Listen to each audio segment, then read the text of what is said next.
शुक्ला सरोजा शुक्ला शुक्ला वंदना दुबे। शुक्ला वंदना दुबे।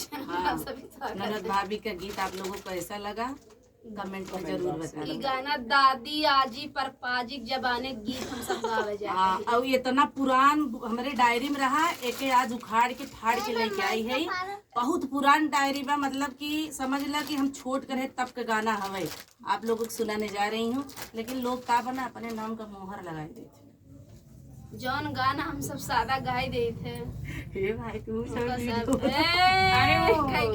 खुशी गाई थी ना बिछिया वाला, जब हम लोग गाए थे दीदी, जो बिछिया वाला गाई थी। रहले बहुत नदान जब आइल ससुराल, रहले बहुत नदान जब आइल ससुराल, हमारी बुद्धि लारी कैया गलती अब न करबैना, हमारी बुद्धि लारी कैया गलती अब न करबैना, कैले बड़ी बड़ी गलतिया गलती अब न करबैना, कैले बड़ी बड़ी गलतिया गलती अब न करबैना।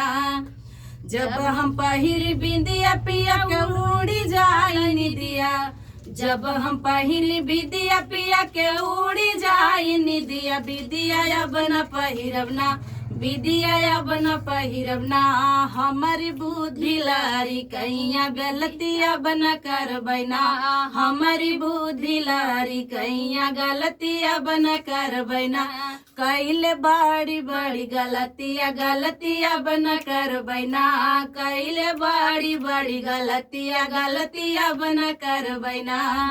जब हम पहिरी फोफी पिया के आवे लागे खोखी, फोफी अब न पहिरब ना, जब हम पहिरी फोफी पिया के आवे लागे खोखी, फोफी अब न पहिरब ना, फोफी अब न पहिरब ना, हमारी बुद्धि लारी कैया गलती अब न करबैना, हमारी बुद्धि लारी कैया गलती अब न करबैना, कैले बड़ी बड़ी गलतिया गलती अब न करबैना, कैले बड़ी बड़ी गलतिया गलती अब न करबैना।